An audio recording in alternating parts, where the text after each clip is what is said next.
좋은 학교를 나오고 남들이 부러워하는 좋은 직장에서 끊임없이 존경받고 남들의 부러움을 사는 한 남자가 있었습니다.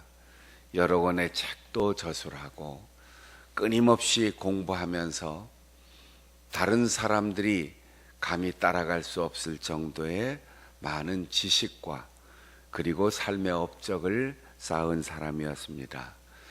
그런데 그에게는 마음에 기쁨이 없습니다. 알면 알수록 모르는 게 더 많아요. 남들은 만물 박사라고 얘기하는데 자기에게는 끊임없이 궁금하고 끊임없이 마음에 허전함이 찾아옵니다.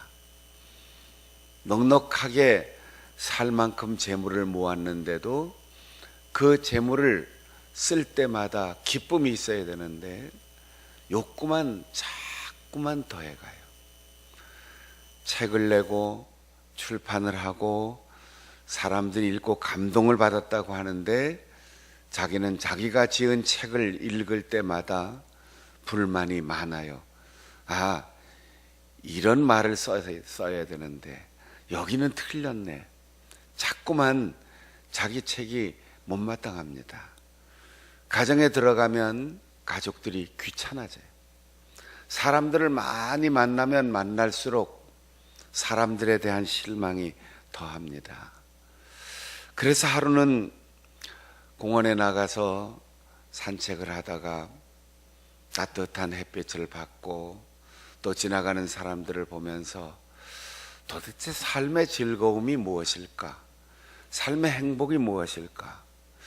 이만큼 공부하고 이만큼 생각하고 이만큼 고민하고 많이 얻고 가지고 다른 사람들이 부러워하는 삶을 사는데도 내겐 만족이 없는데 도대체 나는 어떻게 해야 행복해질 수 있을까? 가만히 벤치에 앉아서 길가를 내다보는데 큰 길가에 연식이 오래된 낡은 차에 한 여인이 아기를 안고 앉아 있어요. 저 사람은 얼마나 가난하길래 저렇게 옛날 구식차를 탈까? 나이가 꽤 들어 보이는데 이제 아기를 안고 있을까? 먹을 게 부족할까? 저 사람은 집을 어떤 집에 살고 있을까? 그런 걸 조금 생각하면서 약간 측은하게 바라보고 있는데 차문을 똑똑 두드리는 사람이 있어요. 보니까 남편이 어디론가 가서 가게에서 조그만 봉지에 그날 먹을 양식 재료를 사가지고 와서 문을 두드리니까 안에 잠궈놨던 문을 다닥 열어줍니다. 그 남편은 아기를 안고 아기의 볼에 입맞춤하고 자기 아내를 다정하게 끌어안고 입맞춤을 하고 밝은 표정으로 기쁘게 환하게 웃으면서 서로 포옹하더니 남자가 운전대에 앉아서 운전을 하면서 어디론가 가는 거예요.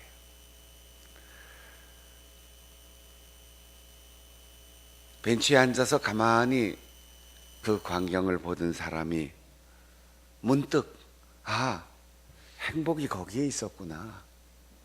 행복이 여기에 있구나. 저 사람은 정말 나보다도 행복한 사람이구나. 그걸 깨달았어요.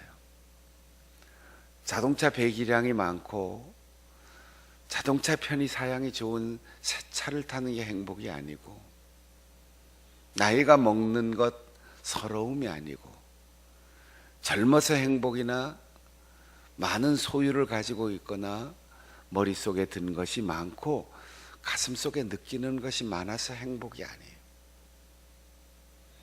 지금 여기서 사랑하는 사람이 서로 기쁘게 만날 때 거기가 행복인 거지요. 언젠가는 행복할 거야. 나는 행복할 수 있어. 그렇게 마음을 다져 먹는다고 행복이 오는 게 아닙니다. 지금 행복하지 않으면 내일도 행복하지 않아요. 내가 행복하지 않으면 가족도 행복하지 않아요.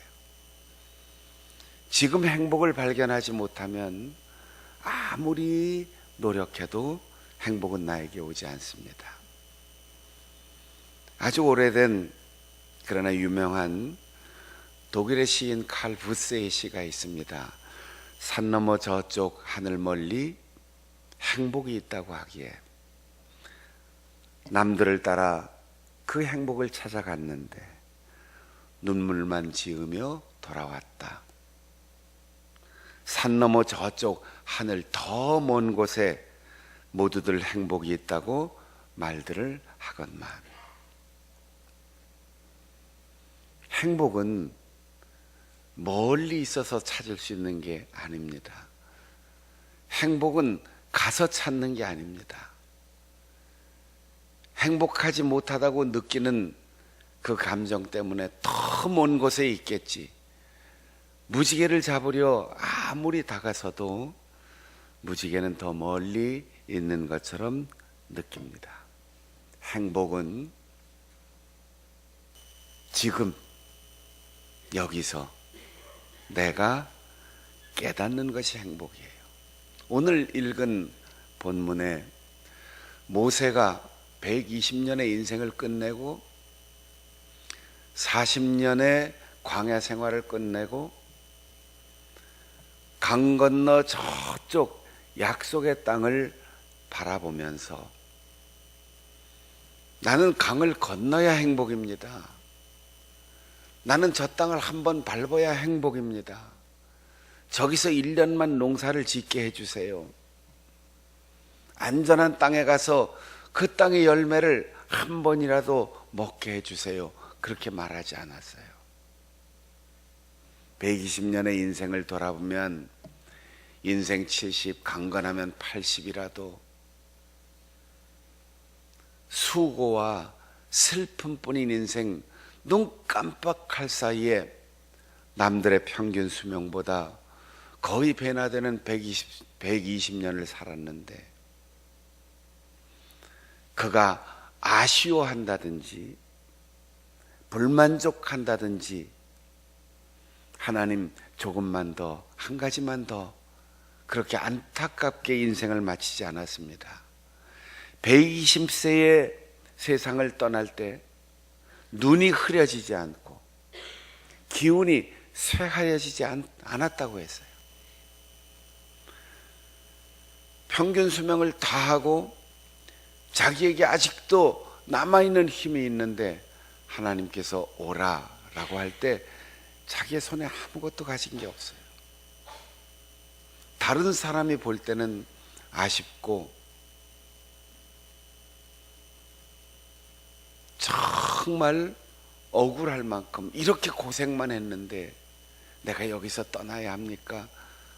항변할 만큼 아쉬운 죽음이지만 그는 이스라엘 백성들을 향하여 지파별로 한 사람 한 사람 야곱의 12아들의 이름을 불러가면서 그들을 위하여 축복합니다. 복을 받는 것보다 복을 빌 수 있음을 감사하면서 복을 누리는 것보다 복받는 사람들을, 복받을 사람들을 바라보면서 그 땅에 이르렀기 때문이 아니라 그 땅까지 이끌어준 그 역할을 잘 감당할 수 있었던 것을 감사하면서 이스라엘 백성들을 향하여 축복합니다. 이스라엘이여 너희는 행복한 사람들이로다. 이 세상에 우리 이스라엘 사람들만큼 복을 받은 자가, 복을 받은 백성이, 복을 받은 민족이 어디에 있겠느냐, 이렇게 말합니다. 하나님께서 우리를 구원해 주시고, 하나님께서 우리에게 다가오는 모든 재난을 방패로 막아주시고, 하나님께서 노예였고 나그네였고 방랑자였던 우리에게 영광의 칼을 들려주시고, 하나님께서 이방의 높은 곳, 그것이 지대가 높은 곳이든 권력의 높은 곳이든 위치의 높은 곳이든, 하나님께서 이방 나라를 무찌르고 가장 행복한 삶의 민족, 그리고 젖과 꿀이 흐르는 그 땅을 한 걸음 한 걸음 밟으며 정복해 나가는 것을 바라보면서 내 것이 아니라 민족의 것, 후손들의 것, 그리고 먼 미래까지 내다보면서 그는 이스라엘 백성들을 축복하는 것입니다. 사랑하는 여러분, 오늘 모세의 심정으로 여러분을 축복합니다. 여러분의 앞길을 축복합니다. 우리 청년들과 어린이들의 앞날을 축복합니다.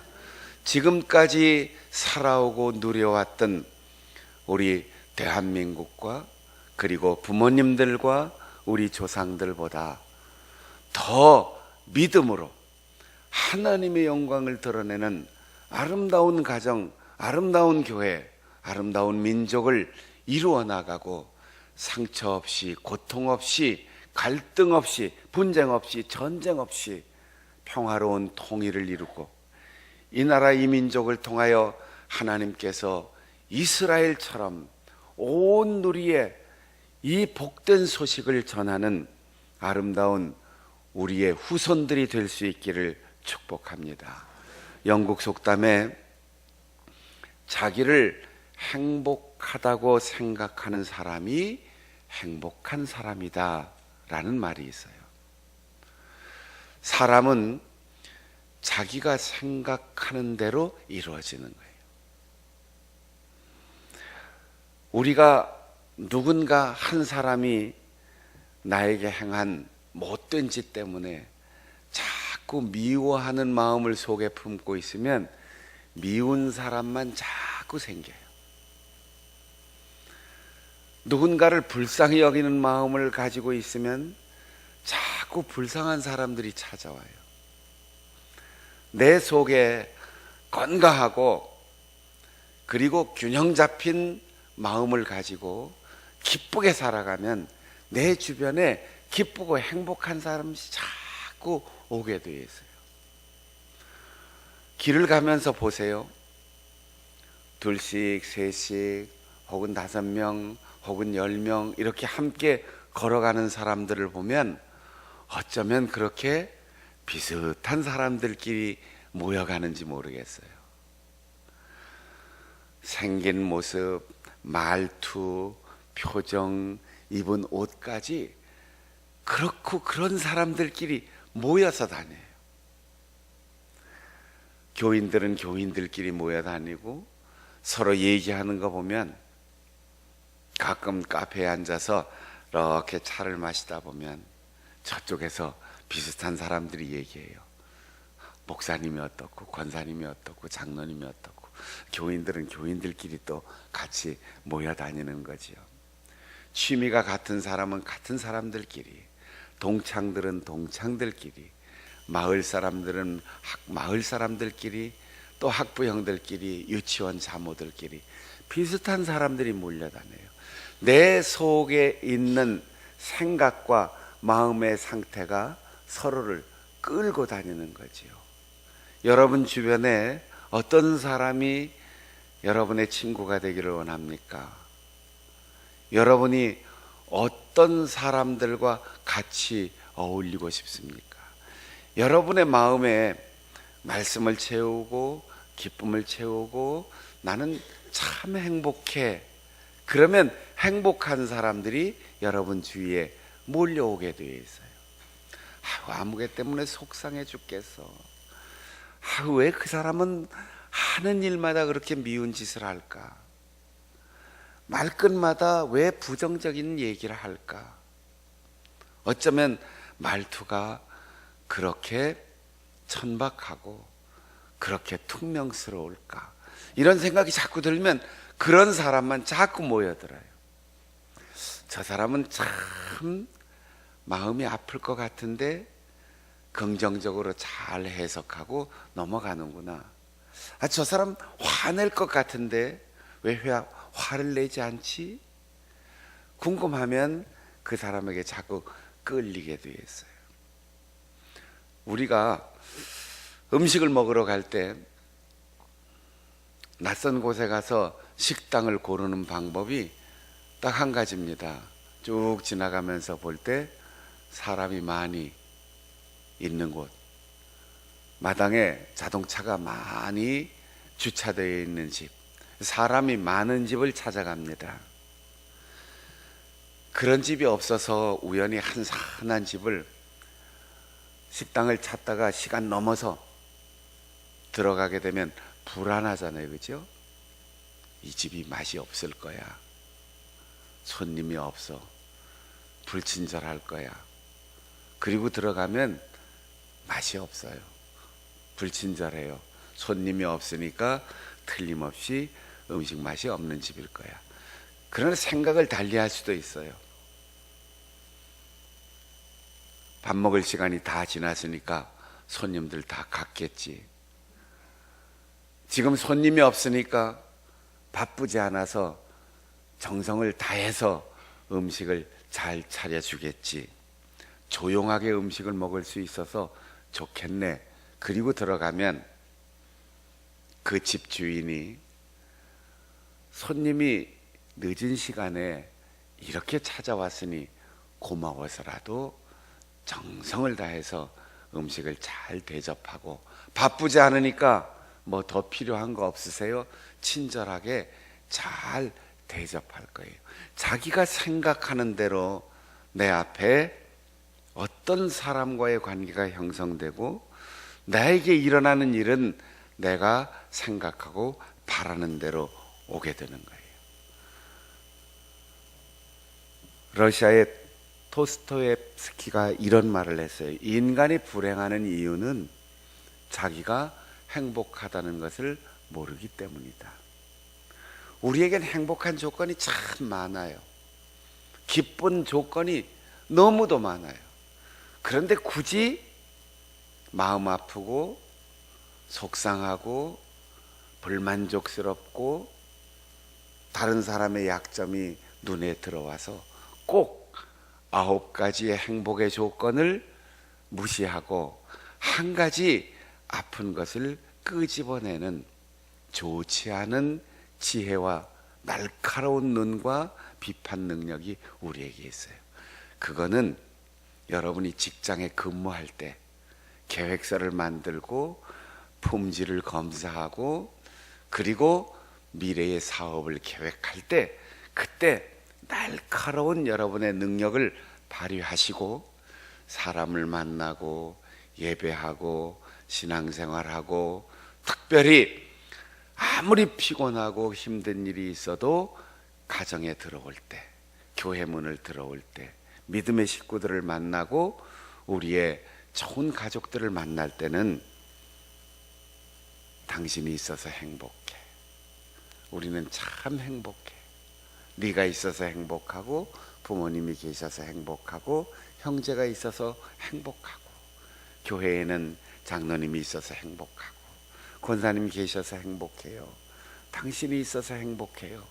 그러면 교회의 행복이 여러분의 가정의 행복이 되고, 여러분 가정의 행복은 교회의 건강한 행복이 될 것입니다. 믿습니까? 그렇게 행복하다고 믿고 행복하다고 생각하는 우리들이 함께 모일 때 행복한 가정, 행복한 교회 공동체를 이룰 수 있기를 축복합니다. 좌우 보시면서, 앞뒤 좌우 보면서 서로를 위해서 축복합시다. 우리는 행복합니다. 지금 행복합니다. 여기서 행복합니다. 점점 소리가 줄어들어요. 행복이 너무 많아서 좀 흘리고 싶은가요? 다시 한번, 우리는 행복합니다. 지금 행복합니다. 여기서 행복합니다. 언제나 행복합니다. 당신이 있어서 행복합니다. 사철의 봄바람 불어